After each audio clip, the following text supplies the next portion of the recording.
بنعمة الإيمان والإسلام ونورنا بنور التوحيد وأرسل رسوله بالهدى ودين الحق ليظهره على الدين كله وكفى بالله شهيدا أشهد أن لا إله إلا الله وحده لا شريك له وأشهد أن محمدا عبده ورسوله اللهم صل وسلم على هذا النبي الكريم سيدنا ومولانا محمد وعلى آله وأصحابه والتابعين ومن تبعهم بإحسان إلى يوم الدين أما بعد فيا أيها الإخوان أوصيكم ونفسي بتقوى الله فقد فاز المتقون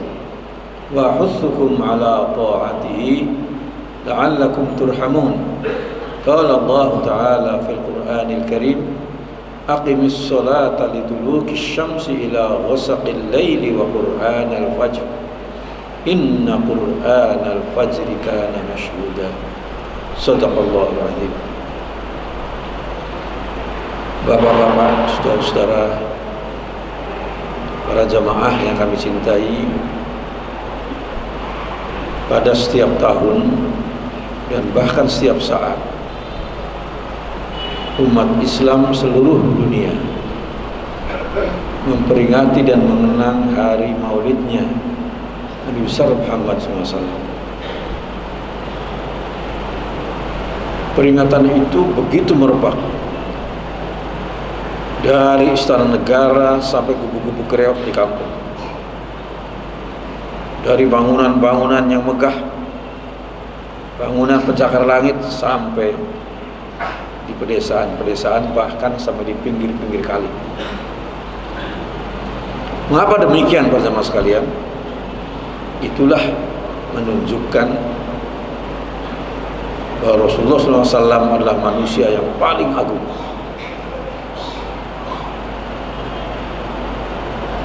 Bapak ini pertama sekali ditandai dengan perjuangan beliau yang sangat luar biasa. Beliaulah yang pertama kali menegaskan, mengajarkan tentang persamaan hak. Sama semua. Itu beliau sampaikan ketika beliau melaksanakan haji wada, haji perpisahan. Pada pidato wada'nya, pidato perpisahan, beliau menyampaikan pesan-pesan, di antaranya itu. Ya ayuhan nas, inna rabbakum wahid wa inna abakum wahid. Wahai sekalian manusia, sesungguhnya Tuhanmu Maha Esa, satu, tunggal.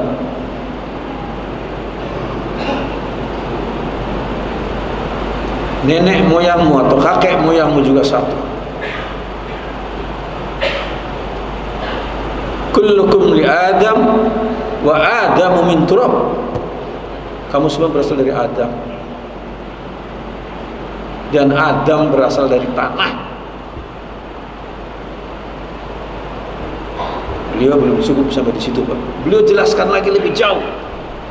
Maka beliau nyatakan la fadla li arabiyyin ala ajamiyyin wala li ajamiyyin ala arabiyyin wala li abyadh ala aswada wala li aswada ala abyadh illa bittaqwa. Tidak ada kelebihan bangsa Arab terhadap bangsa selain Arab. Tidak ada kelebihan orang selain Arab dari bangsa Arab. Tidak ada kelebihan yang berkulit putih terhadap kulit hitam, atau sebaliknya hitam terhadap putih. Inilah revolusi kemanusiaan yang paling awal di dunia, yang waktu itu semua negara, semua bangsa masih membagi manusia dalam kasta-kasta, dalam sekte-sekte yang berbeda. Nabi katakan, saudara-saudara sekalian, Mengapa terjadi perang dunia pertama dan kedua? Saudara, itu masalahnya rasis. Ya, di mana ras Arya di Eropa merasa paling unggul. Sebaliknya ras Yahudi juga begitu, merasa paling unggul. Dan kasta-kasta lain. Saudara-saudara, permusuhan itu kemudian merempak sedemikian rupa dan membahayakan. Jutaan manusia jadi korban karena itu. Nabi tegaskan, jauh sebelum itu saudara-saudara, abad ke-7 Nabi tegaskan, gak ada kelebihan orang Arab terhadap non-Arab, gak ada kelebihan non-Arab terhadap orang Arab. Demikian juga Yahudi, ya, segala macam. Kasta-kasta gak ada semua. Ini saudara-saudara sekalian yang membuat perubahan besar dari kehidupan manusia dunia di bawah Rasulullah, dan itu beliau praktekkan dalam masyarakat, disebut negara Madinah. Bukan cuma dalam tulisan-tulisan, dalam kitab-kitab, dipraktekkan dalam kehidupan masyarakat yang Nabi membina suatu negara yang terdiri dari berbagai ras, saudara-saudara. Kalau kita semua ras Melayu masih. Di masyarakat Madinah enggak.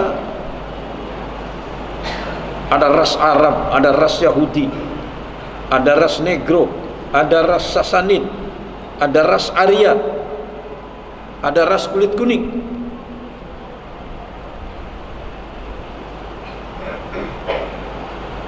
Demikian juga agamanya, multi ras dan multi agama.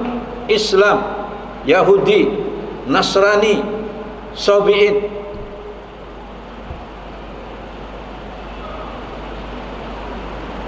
Kemudian umat Islam terdiri dari berbagai suku.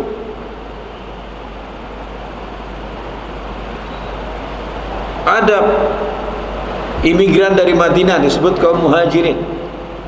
Ada penduduk asli Madinah dari Mekah, imigran dari Mekah ke Madinah disebut muhajirin. Ada penduduk asli Madinah disebut Ansar. Ada pendatang dari Afrika, dari Eropa, Bilal bin Rabah dari Afrika hitam, Suhail Ar-Rumi dari barat, Salman Al-Farisi dari kulit berwarna, macam-macam saudara. Apa kata Nabi?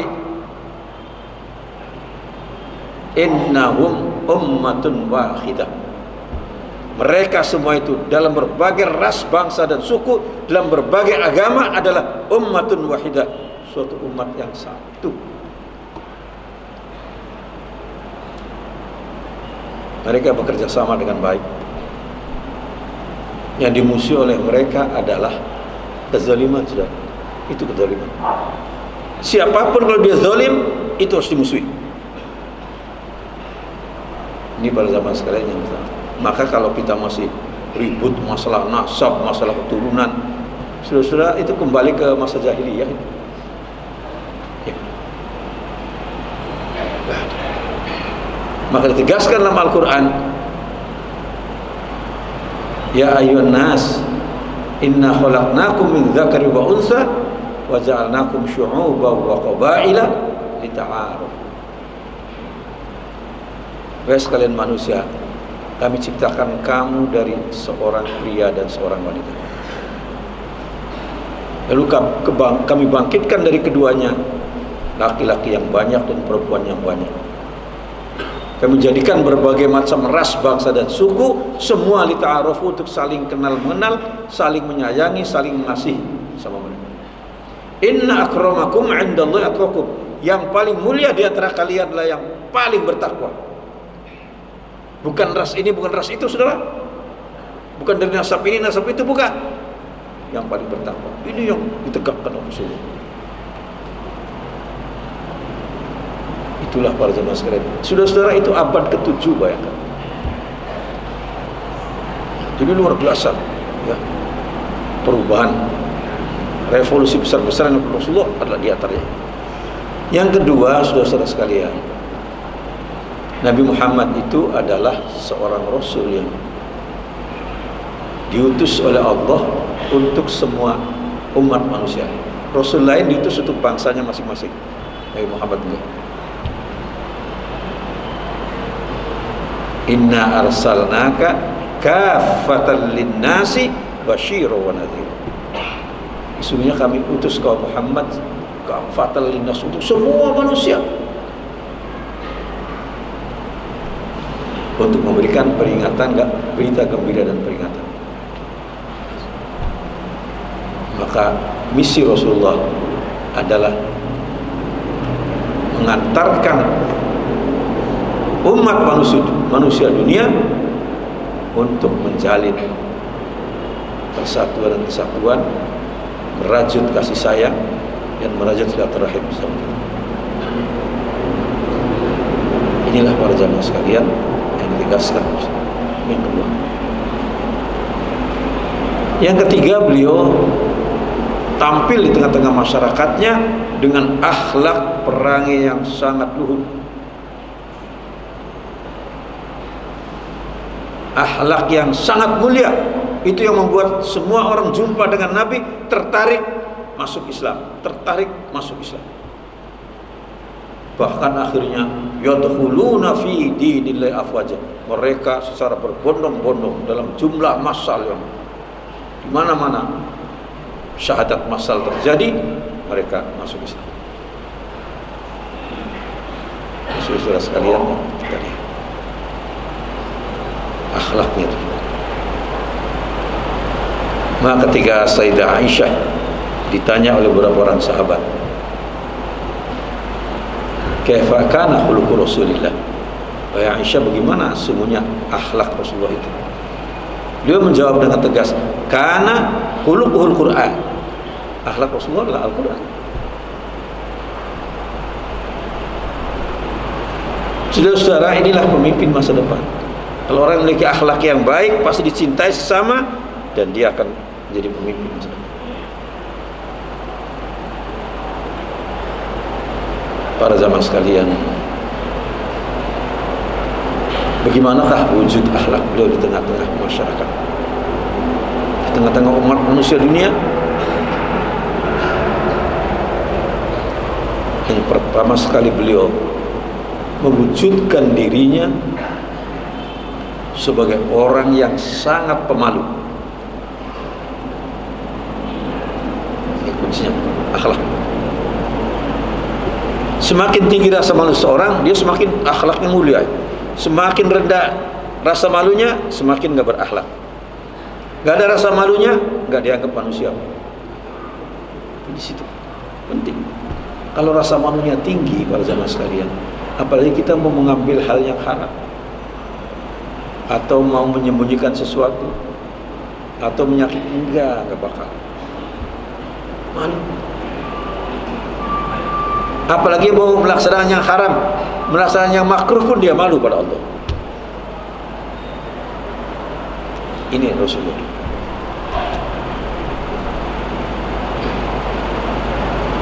Kita juga begitu, semakin tinggi rasa malu kita, semakin tinggi akhlak kita. Gak ada rasa malu, gak ada akhlak.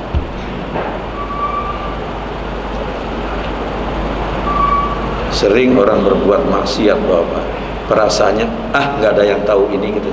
Ini. Atau mereka mengatakan, nanti kan saya bisa tobat. Itu adalah bisikan iblis, bisikan syaitan. Gak ada yang gak tahu. Allah mengetahui segala apa yang kita lakukan, baik yang kasat mata maupun yang tidak kasat mata. Sekecil apapun perbuatan kita diketahui.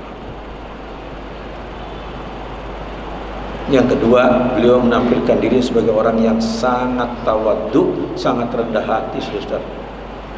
Gak pernah beliau membanggakan kebangsaannya, padahal beliau adalah seorang yang tergolong memiliki nasab yang sangat tinggi sampai kepada Nabi Ibrahim. Tapi beliau gak pernah itu. Sangat rendah hati.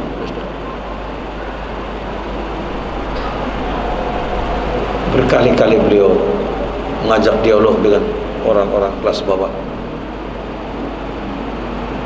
Bilal bin Rabah, seorang budak dari Afrika hitam, budaknya Umayyah bin Khalaf, setiap hari dicambuk, dilecut, dijemur di panas terik matahari padang pasir. Suatu saat dia berjumpa dengan Muhammad bin Abdullah. Bilal dipanggil dengan suara yang sangat berpengaruh. Bilal, ta'al. Bilal, mari. Dirangkul oleh Nabi. Budak yang dizolimi tadi oleh Nabi dirangkul, diajak makan dan nampan bareng saudara.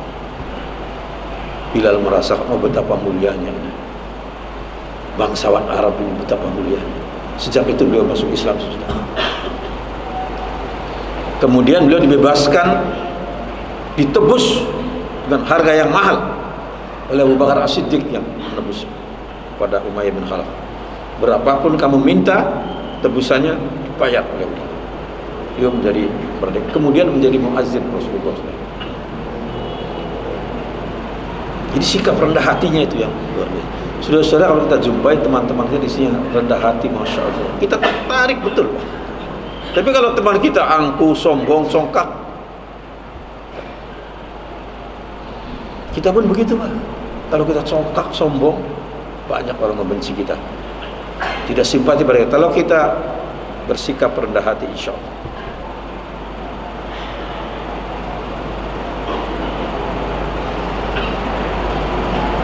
Yang ketiga, beliau selalu bergaul sehari-hari dengan orang-orang fakir, orang-orang miskin, mereka yang termarginalkan, mereka yang hidup susah, rakyat jelata. Itu Nabi sehari-hari.